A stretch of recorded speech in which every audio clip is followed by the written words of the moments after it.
Assalamualaikum warahmatullahi wabarakatuh. Teman-teman, jumpa kembali dengan Enjoy Channel, channel yang membahas berita teraktual, terhangat, dan sedang menjadi perbincangan publik.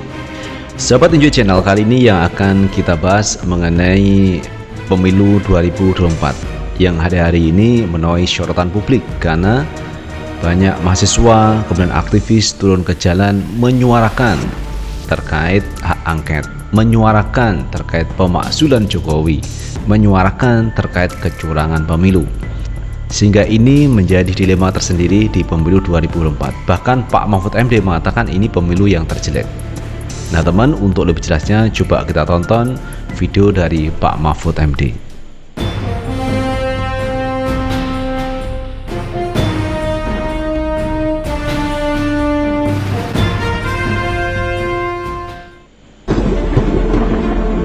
Ini pemilu terburuk. Pemilu terburuk sekarang ini. Saya ini sejak ikut pemilu sudah belasan kali ya. Di zaman Orde Baru 7 kali, yang sekarang ini kan sudah 5 kali, 12 kali saya ikut pemilu. Ini pemilu terburuk. Pemilu terburuk sekarang ini. Saya ikut pemilunya Pak SBY. Tahu enggak pemilu Pak SBY itu? Pertama, waktu Pak SBY itu bansosnya itu hanya 17 triliun. Dan itu sudah ada sebelumnya, tidak ditambah menjelang pemilu. Nah, memang ada setiap tahun. Sekarang 496 triliun. Dan ditambah di tengah jalan. Zaman Pak SBY itu, iya pastilah mencari kemenangan ya, tapi undang-undang tidak dilanggar Pak SBY. Yang kedua, saya jadi ketua MK zaman Pak SBY. Pak SBY itu tidak pernah mau mengintervensi ketua MK. Saya saksinya. Nggak mau dia kalau ada perkara gitu mau ngomong nggak dia. Termasuk perkara menyangkut dia. Nah itu sahabat Enjoy Channel, pernyataan yang disampaikan Pak Mahfud MD, di mana beliau mengatakan bahwa ini pemilu terburuk kalau dibandingkan dengan pemilu-pemilu sebelumnya. Jelas yang disampaikan Pak Mahfud MD bahwa ini adalah hal yang mesti menjadi perhatian publik, terutama kepada mereka-mereka yang punya kewenangan untuk menyelidiki perkara ini, terutama di DPR. Para anggotanya menyuarakan hak angket. Mudah-mudahan hak angket itu berjalan, diselidiki terkait pemilu kali ini. Mengapa terjadi kecurangan? Apakah ada intervensi dari pemerintah? Dan ini mesti diselesaikan. Nah kali ini teman, kita juga akan melihat pandangan dari Refli Harun. Refli Harun ini adalah pengamat politik juga sebagai pakar hukum tata negara. Beliau menyoroti terkait kecurangan pemilu yang dimulai dari keputusan MK, di mana keputusan MK itu menguntungkan Gibran, anak Presiden Jokowi yang akhirnya maju menjadi cawapresnya Prabowo Subianto. Nah teman, untuk lebih jelasnya kita tonton video yang satu ini. Itu ya, kalau kemudian kita pakai hulunya saja bahwa yang namanya putusan MK itu final and binding dan wajib dilaksanakan, kan itu ujungnya. Tetapi pangkalnya kita tahu itu konspirasi.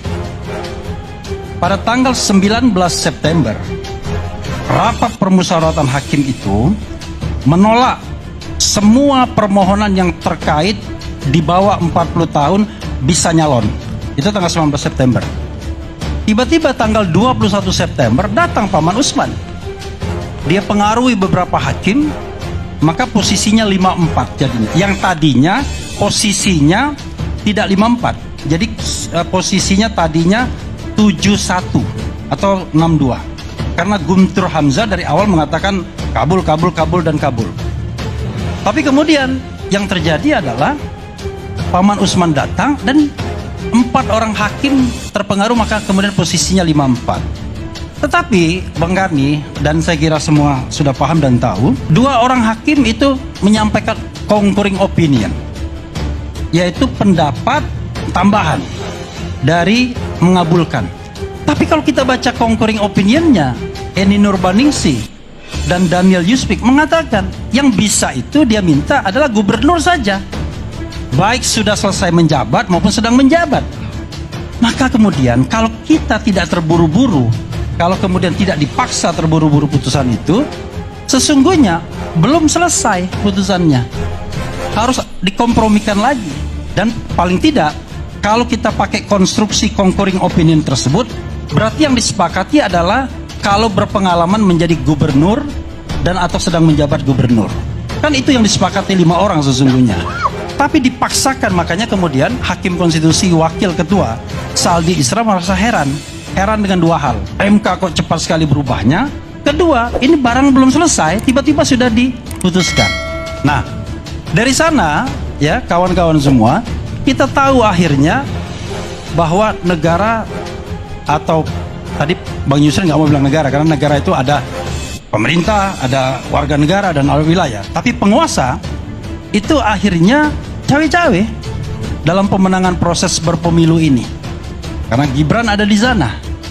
Sekarang, kalau kita bisa misalnya bicara tentang pemilu yang jujur dan adil versi Indonesia atau versi negara lain, apa sih yang menyebabkan pemilu itu tidak jujur dan tidak adil dari sisi kualitatif? Kalau kuantitatif kan kita cuma bisa bicara soal salah hitung. Sehingga yang kita minta apa? Keyakinan dari Hakim Konstitusi, sebagaimana pernah dikatakan oleh Profesor Yusril Iza Mahendra, Bang Yusril, tahun 2014 ketika menjadi ahli buat Prabowo mengatakan, kalau ditemukan pelanggaran konstitusi, tidak tertutup kemungkinan hakim-hakim MK untuk membatalkan pemilu sebagaimana yang terjadi di Thailand. Saya ingat betul tuh Bang Yusril. Bang Yusril juga yang ngomong di Twitter, ya, kalau pemilu curang, penjahat yang akan berkuasa. Bang Yusril juga ngomong, penjahat dan koruptor. Jadi maksud saya, udahlah, kasihlah room kepada rakyat ini. Tidak semuanya orang itu berpikir jabatan, uang. Tidak semua. Banyak orang yang menggunakan hati nuraninya. Oke lah, kalau Anda terkait dengan paslon 01 dan 03, Anda mungkin bicara kepentingan. Paslon 01 berharap 2 putaran, 03 sama 2 putaran juga. Tapi kalau kita kembalikan kepada mereka-mereka, misalnya guru besar, orang seperti Kang EF dan lain sebagainya, banyak kok yang bicara tentang hati nurani. Banyak kok mau melihat bangsa ini lebih baik. Dan saya terus terang, ya, bapak-bapak, ibu-ibu sekalian, tidak mau negeri ini dipimpin oleh pemimpin yang memenangkan pertarungan pemilu dengan cara curang. Haram hukumnya.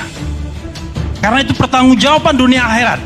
Saya kira Bang Yusril juga ke sana juga sebagai partai kanan luar, partai bulan bintang. Jadi haram hukumnya kita dipimpin oleh orang yang mendapatkan kekuasaan dengan cara curang, dengan cara membayar, dengan cara mengakali sirekap, dengan cara mengakali manual dan lain sebagainya. Karena kita tidak ingin negara ini menjadi negara otoriter kembali. Kita tidak ingin negara ini seperti negara Orde Baru.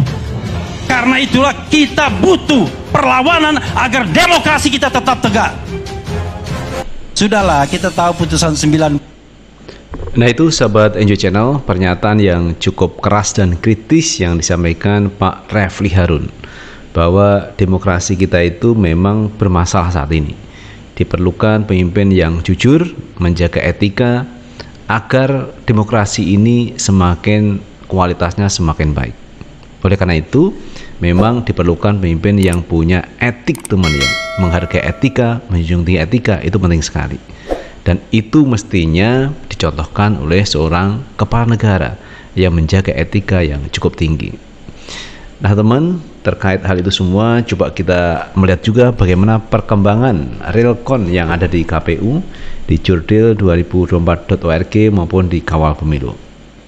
Kita lihat dulu teman ya, perhitungan realcon per hari ini, tanggal 2 Maret 2024. TPS yang sudah masuk ini 78,03%. Dan secara nasional ini dimenangkan Prabowo dengan 58,83%. Kemudian yang kedua Anies Baswedan dengan 24,49%, Ganjar Pranowo dengan 16,68%. Nah, inilah perhitungan secara nasional teman ya. Dan kita juga akan melihat bagaimana perkembangan hasil realcon yang dilakukan oleh jurdil2024.org.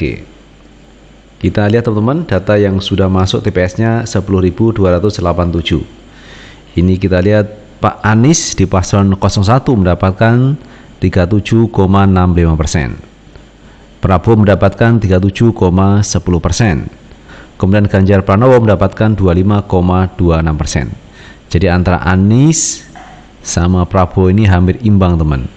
Perolehan angka di jurdil2024.org. Dan TPS yang sudah masuk ini masih 10.287 teman ya.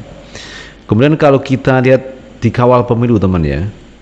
Nah, di kawal pemilu ini kita melihat bahwa Pak Anies Baswedan mendapatkan 25,89%, Pak Prabowo mendapatkan 56,19%, dan Paslon 03 Ganjar mendapatkan 17,92%. Jadi di kawal pemilu ini teman ya, Pak Prabowo unggul atas Anies maupun Ganjar Pranowo.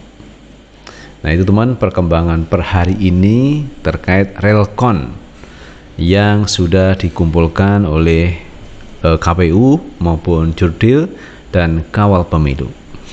Nah teman-teman, terkait hal ini memang menjadi dilema kalau Sirekap itu bermasalah.